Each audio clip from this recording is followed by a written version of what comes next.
Okay, Friday, 14 July, Year of our Lord 2023. This is the early evening, the second hour of our afternoon early evening show. We're packed. Natalie Winters, Ed Dowd, Todd Bensman, Liz Yore.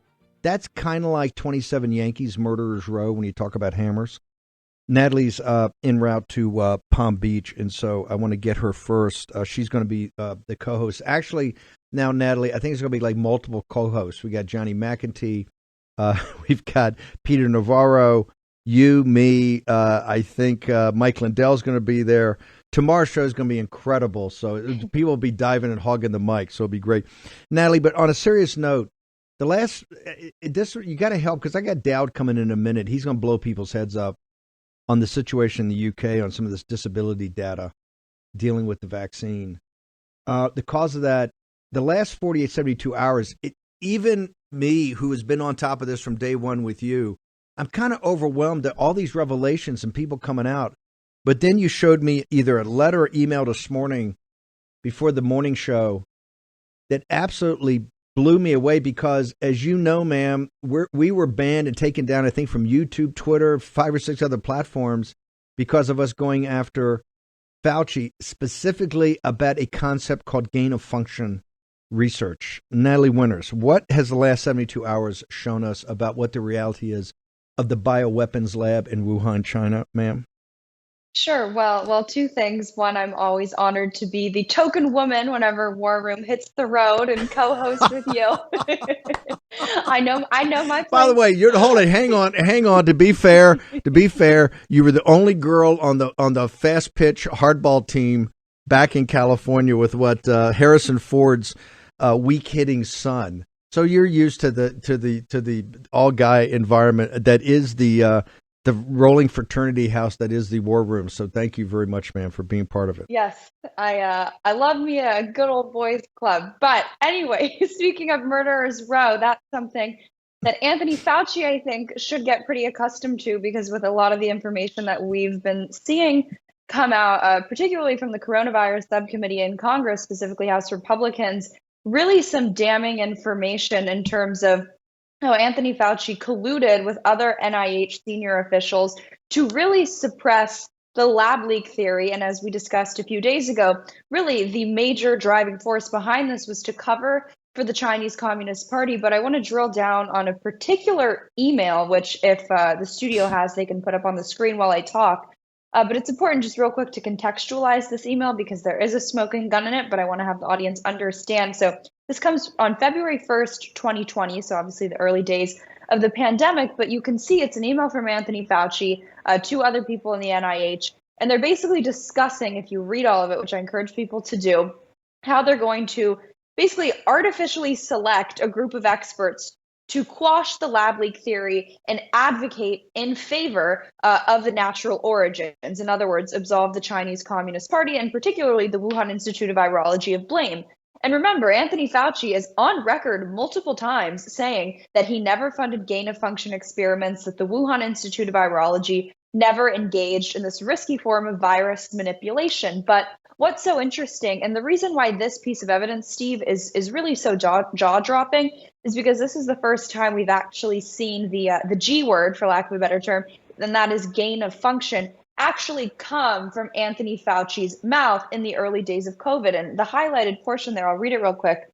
In talking about how he doesn't like how so many people are coming to the conclusion that COVID may have been genetically engineered, he says the suspicion was heightened by the fact that scientists in Wuhan University are known to have been working on gain of function experiments to determine the molecular mechanisms associated with bat viruses adapting to human infection, and the outbreak originated in Wuhan. Now, I know that might sound like something that I'm used to saying on this show, but those aren't my words, those aren't your words. Those are Anthony Fauci's words. And these are Anthony Fauci's words hidden behind a FOIA request, right? Information that when it was first released was very, very, very heavily redacted. Upwards of 99% of all of the email contents coming from Anthony Fauci have actually been redacted. This was a little bit of a different scenario since it was going through the processes of House Republicans. But this basically proves, and I'm not stumbling over my words or being dramatic when I say this, but that he did perjure himself while talking to Senator Rand Paul. because it is very transparent that he knew gain of function research was going on in Wuhan. Wuhan University works very, very closely with the Wuhan Institute of Virology. They're less than a few miles away. They're all part of the same PLA, Chinese Academy of Sciences, run lab network. And U.S. taxpayer funds have gone to Wuhan University, so has actually funds from the Gates Foundation. But this really, really is a damning email for Anthony Fauci, even if you take away the context of the email, which, like I said, was basically them colluding to create this astroturfed scientific consensus that COVID escaped from a wet market.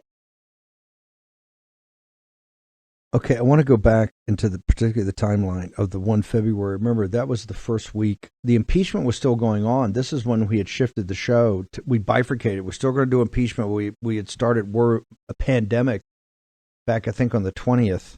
So this is like the second week of the show. It was the very early days. I mean, the mainstream media was mocking us. Around 1 February, I actually went out to do the Bill Maher show, to be front of show, to do the one-on-one with Bill Maher, and I came out to do the pandemic. And when I got out there, Maher had told his producers, Bannon's out here. I really don't want to talk about the pandemic. I don't know if this is going to be real or not. I really want to focus on the primaries. And I kind of said, hey, I came out here to do the pandemic. He says, look, we'll pitch the show and the podcast at the open, but I really want to focus on it. The disturbing thing here is not simply the cover-up. Natalie, given your investigative reporting, and this is why I wanted to go back to those early days when it was very uncertain, didn't this, with not admitting to there was gain of function, didn't this take government officials, the task force, the president, other people in the apparatus down a different path of wasting time and figuring out what this was, to think that it could have been a natural origin, and that knowing it was gain of function, you could have very much focused on what they were doing with the genomic sequence, and maybe this thing would have been much more put to bed or gotten our arms around immediately. So this is more than just the suppression of media information and covering his own ass. But didn't this have fundamental implications about the direction of where people would go to find solutions? Yeah, I mean, geopolitical implications aside, I think this really begs the question as to how they could have effectively formulated a vaccine or even really understand the efficacy of mandates and lockdowns and masks against a virus that they couldn't even accurately detail where it came from because they let politics get in the way. And I think it goes back to really the central dogma of the left and these power-hungry elites, which is, accuse the enemy, accuse the other of what you're guilty of. So they were accusing shows like War Room Pandemic, people like me and you, of playing politics with this pandemic. That's precisely, if not the only thing that they were doing. They were primarily and foremost concerned with not offending the Chinese Communist Party. And because of that, basically put the health and safety of the American people on the chopping block. And I really think the central question here is if Anthony Fauci was willing to lie about gain of function research, lie about what the Chinese Communist Party was engaging in and his intimate involvement in all of that, to the point where there are quite literally emails and text, or rather written exchanges back and forth between scientists promoted and funded by Anthony Fauci saying they don't want to anger the Chinese Communist Party. How can, in all heck, we trust what these people are saying about the efficacy of COVID vaccines, the efficacy of mask mandates, the efficacy of lockdowns? It really, I think, starts to draw down and attack and really show the fatal flaws in every aspect of Anthony Fauci's COVID response. And frankly, it shows you just the pathology, the egotistical nature of this man, that he's willing to sit and testify in front of Senator Rand Paul and so brazenly lie to the American people. But do you know why he did that? Because that's all his career has ever been, and he's gotten away with it. If they're lying to cover up for the Chinese Communist Party, I'm sure they're lying about the efficacy of vaccines and mask mandates. And then they play this fun game where they say, well, you don't have the evidence to prove that. But meanwhile, the Chinese Communist Party is concurrently destroying all that evidence. And what's really funny, too, sort of buried in the emails, Anthony Fauci says, well, we need to outsource and get a committee, particularly some international body that, has the appeal to logos and pathos and ego, something like the World Health Organization,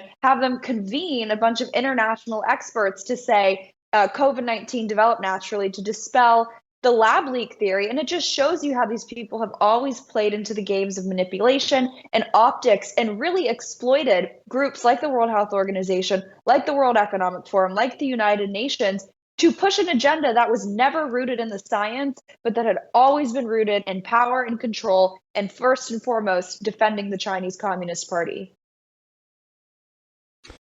Before I let you go, that was quite powerful. Fauci, obviously the centerpiece of this, but in your reporting, you always bring up Collins and Barrick. When he was doing this on the 1st of February, early February, there were other renowned people, particularly Barrick down at the University of North Carolina, who did try to have his media moment, and then I think he got pulled back immediately. People saying, hey, hang on for a second, what have you been doing? But Barrick and Collins and others must have also known this was a lie and a cover-up. Doesn't this expand out to an other group of scientific elites that absolutely understood what was going on in Wuhan, that knew what was going on in Wuhan, and never came forward to the task force, never came forward to the president, never came forward to the public, that said, hey, there was something happening over there that they didn't quite know how to handle, and this is what it is, because they were totally silent, all of them, Natalie Winters. Well, Barrick has basically gone into the witness protection program. You don't see him in the mainstream media anymore. So I really think whenever your name is said by Stephen K. Bannon, it is the kiss of death. Might I add, Francis Collins retired, Anthony Fauci retired. So I don't think you want War Room Pandemic honing in on you. But you're so right. Just like these Chinese Communist Party labs don't operate in isolated instances or isolated cases, there really is a whole contingent on the American side of scientists who have taken millions of dollars from Anthony Fauci, who not just, I think the word collaborate is too nice, is too lax a term. These people, just like the American ruling class helped build up America or China's manufacturing base, really helped boost China's economy to the level that it is now. There is a contingent of American scientists. I would say that Anthony Fauci and Francis Collins are the people who led the way. They were spearheading that charge. But just like America has really fueled the rise of China's economy, America has also fueled the rise of China's scientific developments. You see this most precisely and most glaringly through the example of COVID-19. But if you look at the millions, tens of millions, hundreds of millions of dollars that have been poured into scientific research in China, it has always come from agencies, particularly those led by Anthony Fauci. And make no mistake, it was under the auspices of Anthony Fauci and his deputy director that they signed a memorandum of understanding with China in the early 2000s to basically open the pathogenic floodgates of research collaboration, working with entities like the National Natural Science Foundation of China that have quite literally funded studies and worked alongside the People's Liberation Army, units of the PLA that have directly attacked the United States. And Francis Collins, his major claim to fame, right, the whole Human Genome Project, that was basically just so the Chinese Communist Party could understand and harvest American genetic information. People may recall BGI Genomics. That's the data firm that not only was flagged by the FBI as trying to use COVID test kits to get genetic information and harvest it from Americans, but that they're trying to steal from pregnancy test information from mothers, basically harvest all of America's DNA. Francis Collins was giving keynote addresses at BGI Genomics conferences and partnering with them on the Human Genome Initiative. So these people really have been the MVP of the Chinese Communist Party's scientific advancement. And when you put that in the context of the Belt and Road Initiative, Made in China 2025, the 1,100 Talents Plan, and you see how China has identified STEM, science, technology, engineering, and math as really the driving force, the key arrow in the quiver as to how they want to really kneecap the West and take us over, especially from the inside out. It makes it all the more damning and frankly treasonous what these people have done in terms of giving blood, treasure, and in this case, deadly virus strains to Chinese Communist Party run labs whose sole reason for existing is to take out the West and make sure the Chinese Communist Party is really the sole ruler and leader of the world. Natalie, how do people get to you on the email in the morning, the website, and also your social media? I'm Natalie G. Winters on all platforms, and make sure you go to warroom.org and sign up for the newsletter. We got some good stories about human trafficking, child trafficking, and how the Biden regime is covering up for people who are doing those horrible, awful things. Natalie, thank you very much. Honor to have you on here. Fantastic. We're going to have Liz Yore is going to be on a little bit later in this hour. We're going to talk to her specifically about some of the stories Natalie has up. Also, some of the pushback on the movie that it misses the point. Sound of Freedom misses the point of really about human and child trafficking. So Liz Yore will be on to break it down, analyze it, and rebut it. So with that as a preamble about the Wuhan lab and senior government officials of the United States understanding this and basically assisting it in the gain of function research about, remember, gain of function is just powering up these viruses, these natural viruses, powering them up to weaponize them. The phony claim is, we're just trying to use that to find therapeutics and vaccines. That is all a lie. This is what they're doing to weaponize these viruses.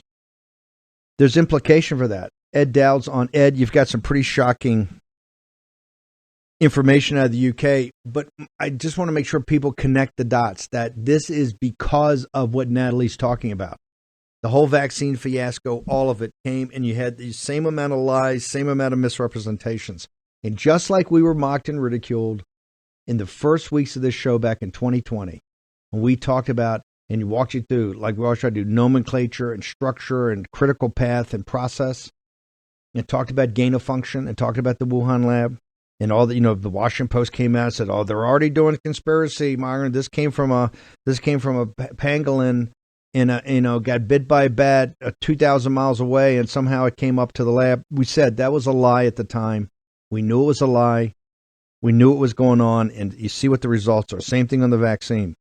Ed, you're, because you're a numbers guy and a data guy, this data is pretty depressing. Tell us what you got, sir. Yeah, I'm bringing bad news. I'm not, the oracle of joy lately, and I apologize, but it is what it is. We've been looking at all-cause mortality. That's what we started with. Ones and zeros, dead, not dead, excess mortality. Then we looked at U.S. disability data, which was disabled or not disabled, and that data doesn't drill down into the causes. And we've been looking for a database or data set that we could rely on that drill down into the causes. We found one in the UK. It's called the Personal Independence Payment System. It's their disability system, and they list causes. And we were able to analyze this data, and the results are quite shocking. The thing to understand about this data set is that we're analyzing versus trend 16 through 19, and the percentage increases in 21 and 22 are quite shocking, and the standard deviations, Z-scores, we call them, are shocking as well. This is total body systems. We're not doctors. We don't pretend to be doctors, but we've actually asked doctors to take a look at this data and interpret it for us. We're just presenting the data as it is. And this is total body systems. And on our website, you can go drill down into the underlying causes as well. And what you see here are alarming percentage increases from trend, and they start to accelerate, from 2020 into 2022. Hematological disorders is the highest at 522%. Those are blood disorders. You can see lots of disorders there, lots of human systems with claims above 100% from trend. And total body system claims from trend is 76%, and that's just alarming. And these are claims that require a certain procedure to get cleared. So these are claims cleared that are awarded, and payments are going out to these people. It's interesting to note that the claims ratio has remained consistent throughout these years, meaning 40% of claims are cleared and 60% are rejected. That ratio did not change. So there's no gains with more people being awarded more money. It's just that the total number of claims have increased exponentially and alarmingly. And is this? Hang on. I just want to make sure everybody understands this, and that means I want to make sure I understand it. Is this government? Is this a government making a claim to the government and their health system, and those guys paying a claim, or is this to an independent insurance company? No, this is a pension payment system. So this is a claim to the UK government. The UK government then processes the claim and then either rejects it or clears it, and then money goes to the person who's disabled. So there's money changing hands here from the UK government Fine, to the fine, but it's a disabled. government. It's not a it's not a company. When you say total body system, explain that and explain how you've got 2 points and a slope on that. That's a dramatic increase. Yeah, so the way we have a methodology in how we broke down these codes, and it's from the data. But bottom line is, there's different body systems doctors look at, and again, we're not doctors, so we're asking them to help analyze. I didn't even know what hematological was. I had to look it up. It's blood disorders, and there's cardiovascular, auditory, dermatological, skeletal, and so when you take the total body system claims, the total claims that fill those buckets, they're up 76% from trend from 16 through 19 in 2022. And it was up 20% in 2021 and up 2.4% in 2020. So these claims have exploded. Now, there is one caveat. During 2021, because of the pandemic and lockdowns, there was a delay in the clearing timing. It peaked in August of 21 at 26 weeks, but that's now, as of January 23. In 2022, it was 16 weeks, and as of January 2023, it's 14 weeks. So that's been cleared out. Most of 22 was normal processing time. Given that this is to the pension fund, and the UK government's under tremendous pressure from financially, as you know, because you're a capital markets guy and a hedge fund guy, when we get, when you cut down to the basic. Why has there not been, or maybe there has been, we followed pretty closely, I haven't seen it. Why in either Commons, or why has there not been some minister that's had to come forward and say, hey, because these payouts are huge, and it seems like the taxpayers and the citizens of the United Kingdom ought to know about this and say, hang on for a second. We're paying. This is enormous. 76%. These increases. How did this happen? Oh, this happened because these people are vaxxed. Well, then what about the pharmaceutical company? Who's going to bail? Who's going to pay for this? Because why, as we as citizens, this is not even the damage of the people that took it. I'm just saying, from a practical point of view, these type of numbers blow a hole through your pension budget by the British government. Why has there not been an uproar on this? Or maybe it has. I haven't seen it, but like I said, we track this pretty closely. I don't know if this data has made it out there. Maybe we're the first ones to analyze it, but I will say this: forget the vaccine. Let's pretend I'm wrong and it's not the vaccine. They got a problem, and they need to at least acknowledge the problem and start asking questions. So if it's not the vaccine, what is it? Why aren't you talking about it? So, okay, but hang on. Let's say it's not hold on, but let's say it's not the vaccine. Okay, but my point is, and you say the data is the data. The payments have been made. And as you know, in these pension funds, you get X amount of money. My point is that an extraordinary event, something's happened to make the claims much higher, correct? Why then has this not become a issue that somebody's had to go back to Commons and say, hey, in our budget, we got to double it or increase it by 40% because we've had that, we've had over 50% increases in disabilities. Why has that not happened? Or maybe it has. It should happen, and it's going to happen. And I'm hoping that our data puts a spotlight on this for the UK citizens so they can start asking questions. And when I put this out on Twitter, a bunch of UK citizens started tagging some people in their government, asking the question, why aren't we talking about this? Well, we have to hook you up with Nigel, but has any of the you got the Times of London, you have the Financial Times, you have the Guardian, you have three of the best papers in the world, arguably the three best edited papers in the world. Have they, after you put it up on Twitter, have they come to you, any of the reporters come to you and ask for this information? It's crickets. There's no one that wants to touch this with a 10-foot pole. And by the way, this is likely occurring in the U.S. in our system because we've linked absence and work time lost in the U.S. data to the UK data. So there's a correlation between our two countries. So we don't have access to the underlying causes in the U.S. I did a interview with Children's Health Defense yesterday, and they're making FOIA requests to get the data that then we could analyze and do this kind of analysis that we just did in the UK. So, look, the way to take this whole thing down is what happened with big tobacco. With the state's attorney generals got involved because they're their healthcare budgets were getting decimated, and this is going to start decimating healthcare budgets across the globe. This is my point about the UK.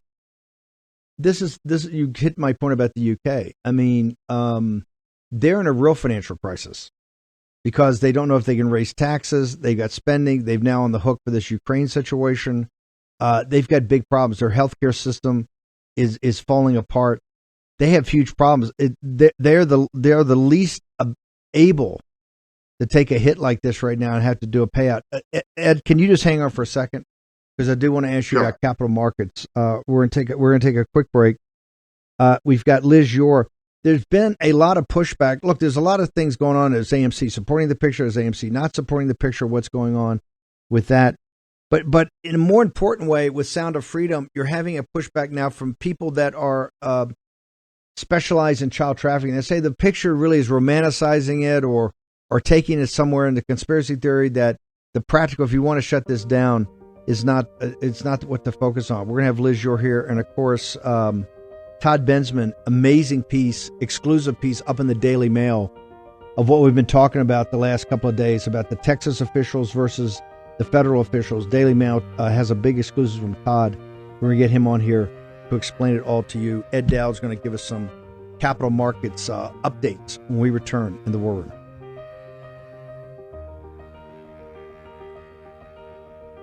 Battleground with Stephen K. Bannon. Okay, as I said on Monday, Dave Bratt's going to be back, and we're going to go through the Krugman piece in the New York Times that talked about, hey, de-dollarization is another right-wing scaremongering issue. Make sure you go to birchgold.com/Bannon right now to get your summary report. We've been doing the end of the dollar empire. This summarizes everything about Durbin, about what's happening with de-dollarization, what's happening with this alternative currency. The Russians now tell us it's going to be backed by gold, not convertible into gold, but backed by gold. So we want everybody to get all the information. birchgold.com/Bannon. Ed Dowd, just give us, we haven't had you on for a while, but give us an update, your thoughts. Joe Biden's telling us everything's hunky-dory. What's your assessment of capital markets in the overall economy, sir? Yeah, so we're still projecting recession Q3, Q4. We wrote a report a couple months ago talking about deflation will be the word on everyone's lips come first quarter of 2024.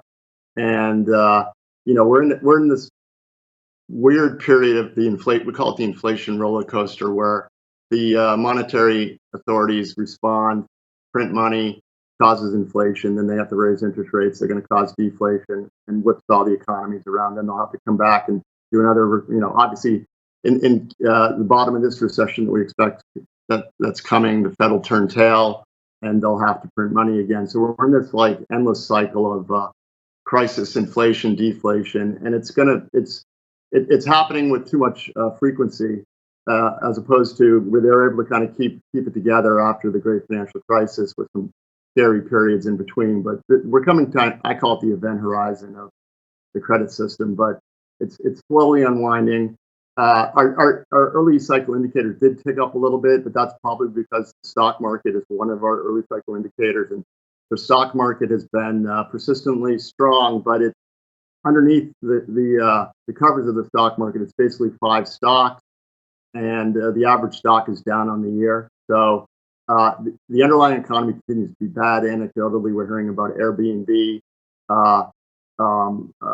Bookings are way down. Real estate continues to be abysmal. We've got the commercial real estate problem looming in 2024 and 25. I'm hearing about used car prices coming down. Lumber's down.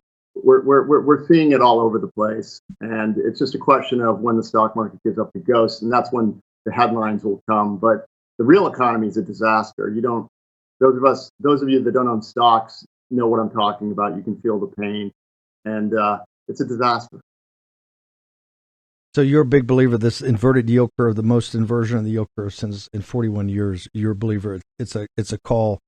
Recession, third or fourth quarter of this year, Q3 and Q4, correct? You're still sticking with that call? Absolutely. And then we're going to see a massive response from the Fed. And Steve, I put out on Twitter after Speaker McCarthy kind of betrayed the GOP and left the the debt ceiling uncapped. I think that was done on purpose because to offset the coming recession, government's going to have a free rein on spending to kind of drag us out of it. So that's why they left it uncapped. I think they know, and it was a tell to me that that betrayal was to give as much firepower to the government to take us out of a recession when it comes.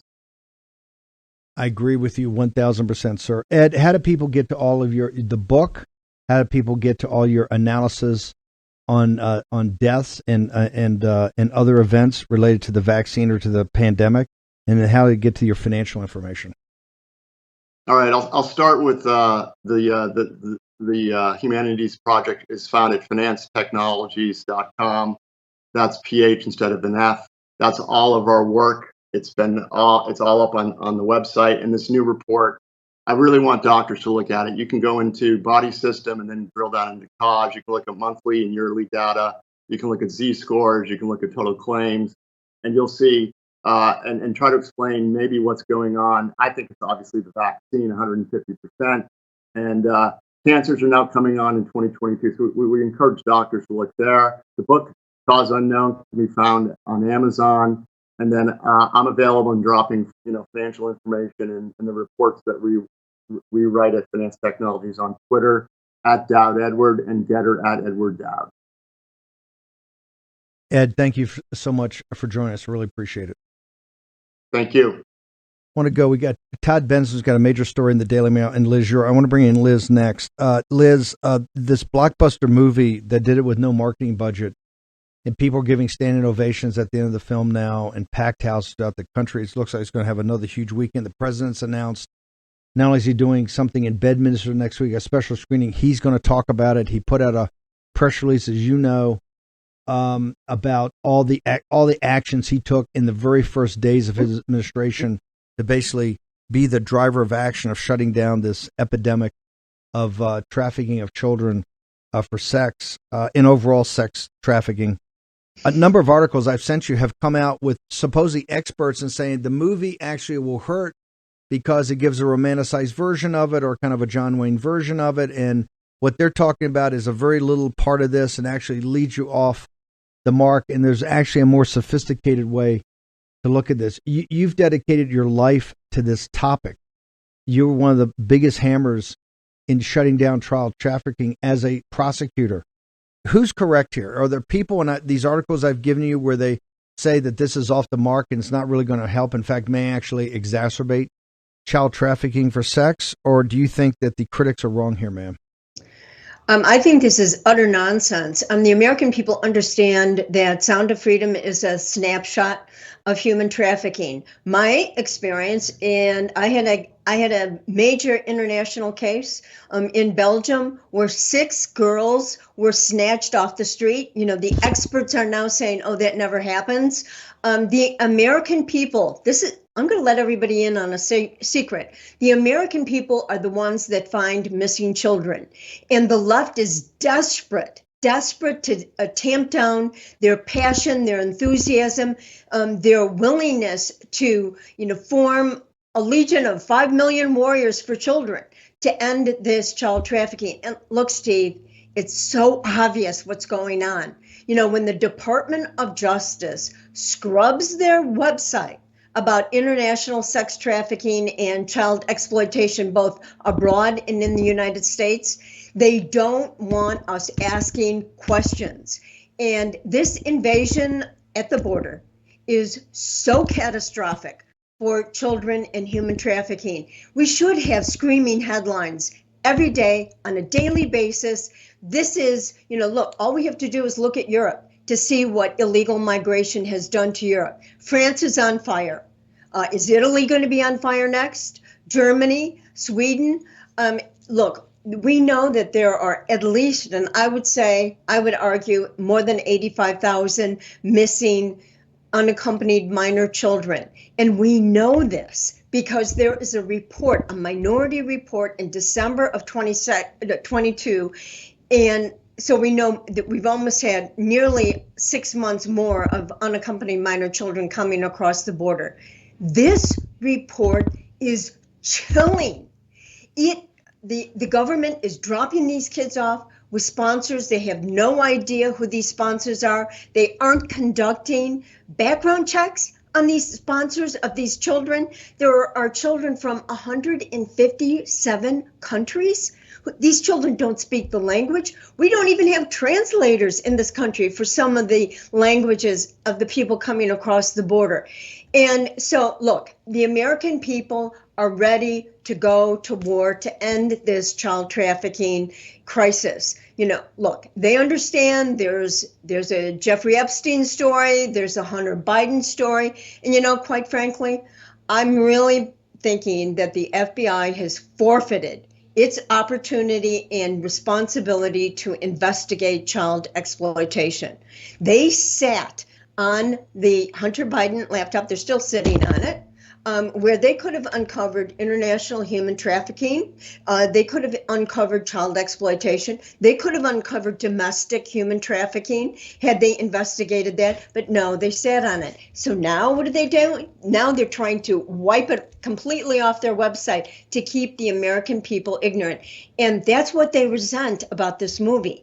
It's giving people the information that they need. And, my recommendation is right now, first of all, everybody should know about this app that they can download if they have a Google phone or a Apple phone. Is called Trafficking CAM. If you're in a hotel, take a picture of the hotel room, because we know a lot of trafficking goes on in hotels. They download this, and for investigators are able to identify the place where human trafficking is occurring to help on the investigation. Additionally, I think every single community in this country should immediately start task forces with their chief of police, with their sheriff, because the eyes and ears of the public are absolutely critical. We need to get hospitals involved. We need to get massage parlors, examined about what's going on in these places, schools. The American people will, like the Moms for Liberty and like the parent involvement community, will be able to get a handle on this. Because, Steve, if we don't move and move quickly, this is game over for the country. These children are being trafficked. We cannot find them. They're being abused. Tara wrote us, the HHS whistleblower, told this horrible story about an 8-year-old boy who came across the border, traveled, through the Darien Gap, and he had been raped so many times that he's in a diaper. I mean, this is what's happening to children. No parents, no protection, no caring guardian or adult. And so as a result, I think we need to take what we've learned from the Sound of Freedom, which is a snapshot of many different scenarios that are going on in every single community. Steve, you're often saying every town is a border town. Every town is a trafficking victim center. We need to immediately organize as Americans. And, everywhere I go, Americans are so terrific. They care about this issue. They want, how can I help? You've got to be, maybe foster parents. You've got to stop child pornography. You've got to stop pornography. Pornography is driving driving the demand. So now we have a huge supply coming over the border, and we have a demand in this country. Everybody has a role to play. And, Jim Caviezel is right. These are God's children. And the only way this international crisis at our border is going to be stopped, and it's got to be stopped now. We have got to close the border. Todd Bensman recognizes, and he sees these kids, he knows the trauma, and a child who has been traumatized is going to turn on a society that did not protect him. And so the next generation is going to be paying the dear price of what's happening. And so, President Trump, within 2 weeks of taking office, had actually 2 executive orders dealing with both the border and human trafficking. And much of that work has been undone by the Biden administration. And in fact, they have fueled human trafficking. Liz, how do people get to you? I want everybody to get to your site because you're one of the top experts in this and a major part of this movement. So go to Yore children.com, which is my website. I have that report up there so people can read it. You will be shocked at what our government, the negligence our government is doing. Everywhere else on all platforms, I'm Elizabeth Yore, Yore. Liz, thanks for taking the time, and thanks for being at the tip of the spear in this fight. Many generations are going to thank you, ma'am. Thank you. Thank you. Todd Bensman. Todd Bensman, Liz Yore's right in what your article in the Daily Mail about the reporting you did when you were there, and we saw it firsthand, is you now have governments at civil war with each other. We're not talking about, we have one aspect trying to shut down the border. We have the federal government under Biden trying to open it, trying to take their work, dismiss it, destroy it, and open up the border and act as a concierge service. Walk us through what the Daily Mail's reporting, your exclusive report on Daily Mail. Well, it's absurd, but it's true. Texas Governor Abbott, Republican here, has really doubled, I guess, trebled down on fortifications in this one area at Eagle Pass, Texas. It's the Del Rio sector of the Border Patrol. Just denuded thousands of yards of riverbank of all vegetation and put up barbed wire, pushed roads through, fencing, trespassing anywhere along there for adult illegal aliens, took over islands in the middle of the river, planted the flag there. If you cross here, we'll charge you with trespassing, etc. And they're blocking them at the river's edge, actively blocking them. I've reported this before down in Matamoros. We saw it live on your show just the other day. It was happening right behind me, where they're just kind of wandering around in the river. But they keep trying. Why do they keep trying? Because behind the Texas line is the U.S. Border Patrol under Joe Biden and Alejandro Mayorkas, who have ordered that when they catch, if they can get the illegals in their custody, they will be promptly issued a notice to appear and released on their own recognizance into the interior of the country. And so the immigrants on the Mexican side are just hunting for Border Patrol, and they're finding plenty of Border Patrol who then usher them right in. And so you have this sort of two agencies that are working at direct polar opposite cross purposes. So the migrants are still finding their way to Border Patrol, who are letting them in, and Texas is trying to thwart Border Patrol everywhere it can, and Border Patrol is trying to thwart Texas everywhere it can.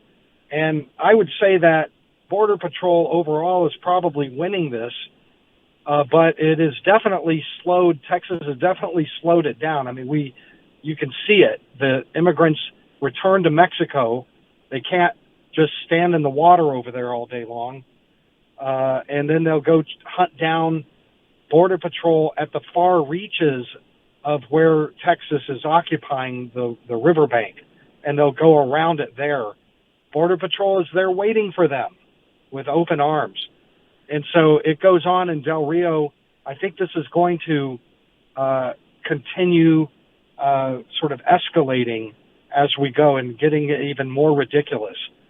One of the anecdotes that is described in my Daily Mail piece is about how in the middle of the Texas fortifications, Border Patrol decided to lease $5,000 a month from a landowner right in the middle of the fortifications on the river, and opened up the Texas fence right there, built a ramp down the river that's easy for the immigrants to walk, and then Texas reoccupied that entrance, strung barbed wire over it, destroyed the ramp, and hemmed Border Patrol in behind them, so nobody can get to this Border Patrol station. And that kind of crazy stuff, I expect that we'll see a lot more of down there. Todd, last question. We got to bounce. I know you're pressed for time. What signal does this send to the cartels and to those that are trying to get into the country illegally? Right? They see a country with their governments at civil war with each other. The state of Texas fighting the federal officials and the federal officials trying to go out of their way to help the cartels. What signal does that send? Exactly that. The message that is going to the cartels and then to the immigrants is that it doesn't matter what Texas is doing here. You still have a really good shot of getting in. All of the immigrants that I interviewed, I was on the Piedras side when I was on your show the other day, Piedras Negras, the Mexican side. Lots of immigrants over there I interviewed, and all of them are saying, I'm like, why do you keep trying? Why do you keep batting your head against that wall right there? And they said, because if we go this way a little bit, we'll find the Border Patrol. And the cartels are telling them this accurately. They're discovering it on their own. Their own people are getting through and sending selfies back. Here I am on the bus going to New York 2 days later. So Unbelievable. as long as the Biden administration has these policies of instant release for everybody, and there's a way to get to Border Patrol, you're going to have this flood over right through the Texas lines. Todd, we got to bounce. What's your social media? Where do people get to your reporting in the Daily Mail story? Bensman Todd at Twitter. I've got a ton of my video up there showing this. Also, T. Bensman at Getter, and I'm on Truth Social too. And ToddBensman.com is where you can find all of my material. The Great. Daily Mail piece is up today. We'll get it. We've already put it up and blown it out. Thank you. We are live tomorrow at ActCon. We'll see you at 10 o'clock.